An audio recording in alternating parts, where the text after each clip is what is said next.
Good afternoon, I'm Josh Duncan, and these are some of the top headlines out of the Kelowna Now newsroom today. A Kelowna mom is desperately seeking a liver donor as her situation continues to get more urgent. Lindsay Risholt shared her ongoing struggle with the BC transplant system during an interview with Kelowna Now a couple of weeks ago and was back on our channel today to provide an update. The 42-year-old who suffers from autoimmune hepatitis is still hoping to find a live donor with B or O type blood, but her family is now exploring options outside of Canada as well. While priority number one is a life-saving transplant, Risholt is also pleading for systemic changes to the MELD system used to prioritize patients for liver transplants, as flaws in the system have contributed to her ongoing troubles finding a donor. While that story is on the Kelowna Now website, you can also find the full 10-minute video interview with Risholt on Kelowna Now's YouTube and X pages. Drivers are going to need to slow down along Galatly Road in West Kelowna. The speed limit on the waterfront stretch of street between Boucherie and Galatly Road South has officially changed from 50 to 30 kilometers an hour. That change approved by council earlier this month, but the signs are now up and the limit is now enforceable by police. The move from 50 to 30 was done to enhance safety on what is now a multi-use corridor which drivers share with cyclists, pedestrians, and recreational users. An increase in traffic volume along the road's proximity to many areas highly used by the public increased safety concerns for the corridor. Human remains were found inside a house fire in the North Okanagan Thursday afternoon. Emergency crews were called to the blaze on Calview Drive in Coldstream around 2:30 p.m. After firefighters extinguished the flames, an initial investigation uncovered the remains inside. Police say the occupant or an occupant of the house is unaccounted for and believed to have been inside at the time of the fire. However, the incident remains under investigation and the BC Coroner Service is involved. Ground crews are being joined by dogs and helicopters in the hunt for a missing BC man in Banff National Park.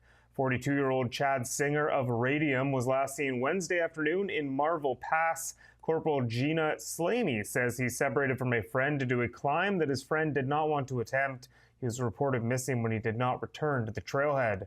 The Parks Canada Banff Field Unit is managing the widespread search within the national park. 3 men who were trapped in a BC copper and gold mine for more than 60 hours after a collapse earlier this week have been freed.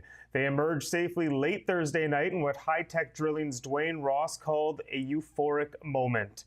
The men have now been named Darian Maduke from BC, Jesse Chubati from Manitoba, and Kevin Coombs from Ontario.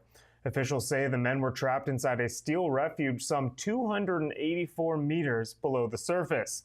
Premier David Eby said they displayed remarkable courage during their ordeal and praised the heroic work of the rescue team. A Kelowna girls soccer team is fundraising for a big trip to nationals after qualifying for the tournament with a recent provincial win.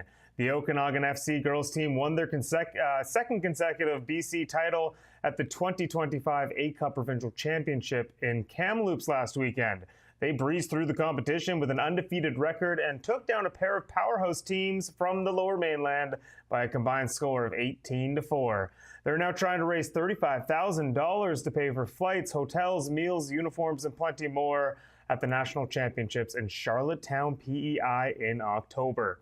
You can check out Corvin Vasquez's story on Kelowna Now to learn more about their fundraising efforts and how you can pitch in.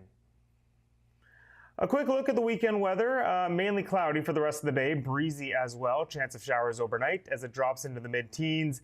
Then a high of 27 both Saturday and Sunday. Mix of sun and clouds both days. Small chance of showers later on Saturday.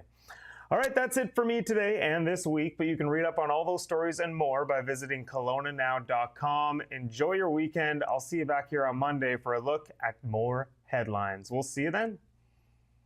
We don't just report the news. We live here too.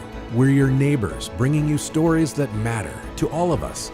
No government funding, no outside influence. Kelowna Now, local, independent. News you can trust.